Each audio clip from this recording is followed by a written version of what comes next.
Hai semua, kalau kawan-kawan jumpa pokok macam nih di kebun atau di hutan,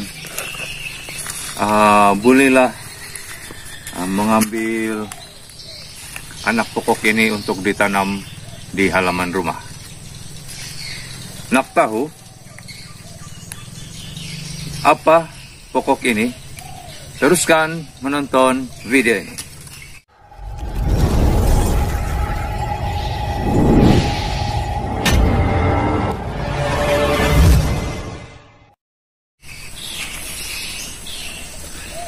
Halo kawan-kawan, kita bertemu lagi di channel Rungu Sniper. Oke,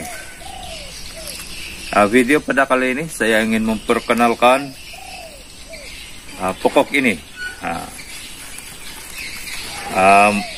Kalau yang mungkin pakar memanggil kijang, sememangnya Anda tahu. Oke kawan-kawan, pokok ini saya pun tidak tahu apa nama dia. Tapi kalau ada kawan-kawan bertanya dengan saya katakan saja pada mereka, ini adalah pokok pemanggil kijang super. Ingat kawan-kawan, ini adalah nama yang saya bagi sendiri ya. Saya namakan pokok ini sebagai pokok pemanggil kijang super sebab mengikut pengalaman saya sepanjang percobaan untuk memanggil kijang, daun dari pokok inilah yang paling cantik bunyi dan tahan ketika digunakan.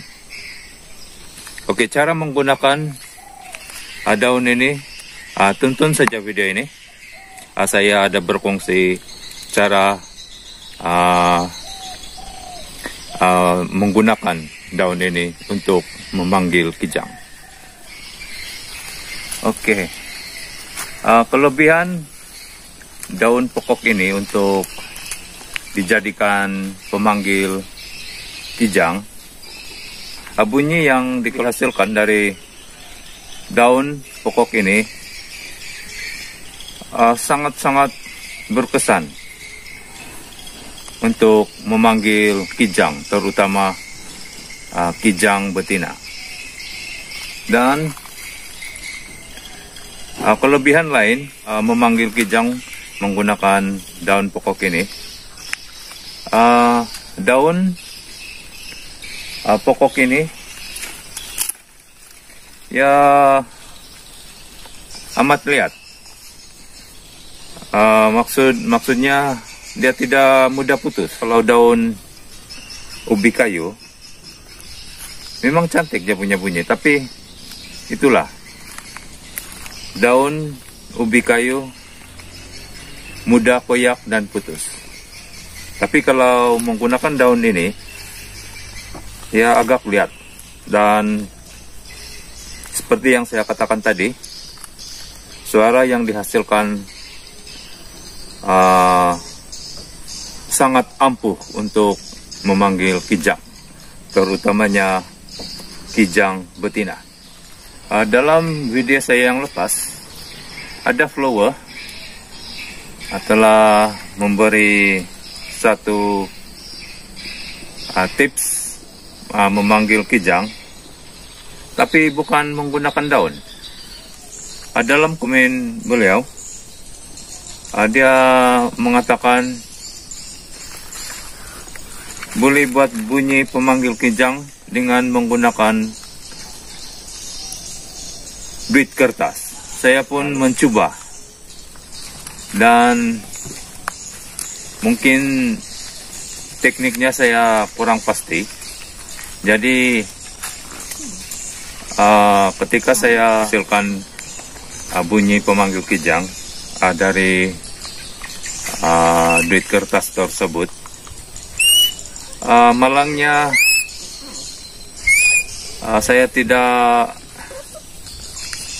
pandai untuk menggunakan duit kertas tersebut untuk menghasilkan bunyi pemanggil kijang. Sebab kalau saya tengok, kalau duit kertas ada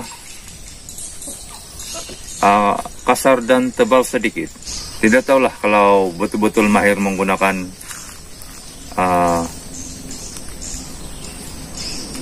duit uang kertas. Jadi kalau ada yang mau coba, boleh mencobanya kawan-kawan. Oke, seterusnya kawan-kawan, saya akan tunjuk keadaan daun yang paling sesuai untuk dijadikan pemanggil kijang. Oke, kalau kita menggunakan daun yang sudah tua begini,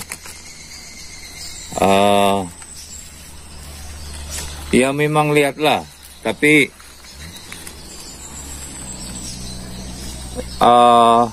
suara yang dihasilkan agak kasar. Jadi kalau daun tua,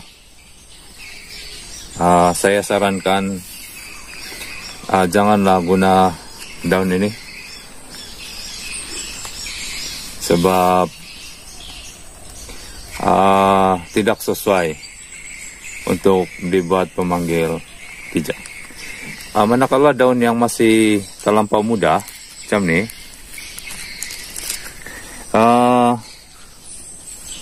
ia akan mengeluarkan suara pemanggil yang boleh dikategorikan bagus. Tapi itulah masalahnya, daun yang masih terlampau muda ini agak mudah koyak dan putus. Itulah masalahnya. Sebab kita risau kalau kijang tu sudah dekat, tapi tiba-tiba daun yang kita guna untuk memanggil koyak atau putus, ia akan mengakibatkan suara yang dihasilkan tidak bagus. Dan yang paling menyedihkanlah, bunyi tersebut akan membuatkan kijang lari akibat perubahan suara ketika memanggil, disebabkan daun ini kuyak, sebab daun ini masih terlampau muda. Jadi daun yang paling sesuai kira seperti inilah, sedang-sedang, tidak terlampau tua dan tidak terlampau muda.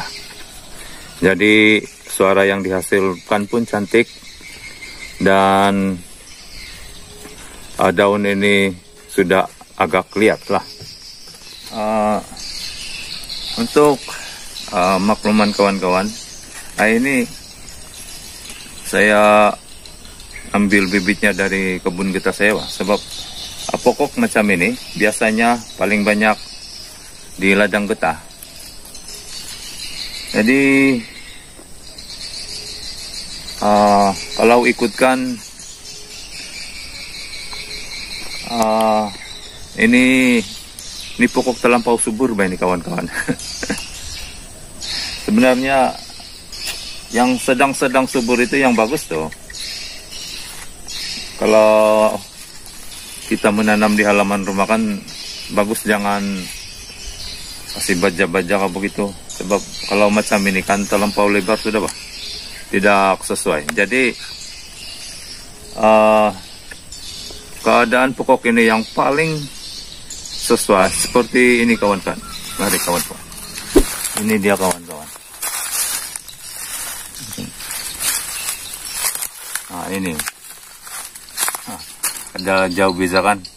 Pokok ini kalau terlindung dia tidak seberapa subur kawan-kawan. Jadi Beginilah size yang paling bagus untuk dibuat pemanggil kijang.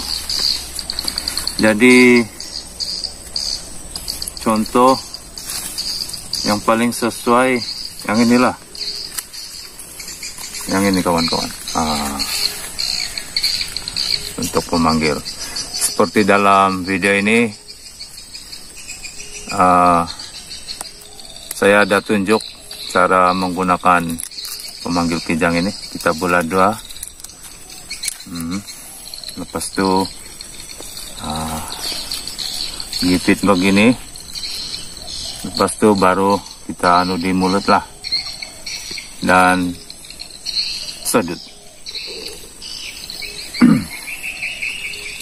Untuk mengetahui cara-caranya kawan-kawan, jangan lupa tonton video ini. Dan untuk makluman kawan-kawan juga,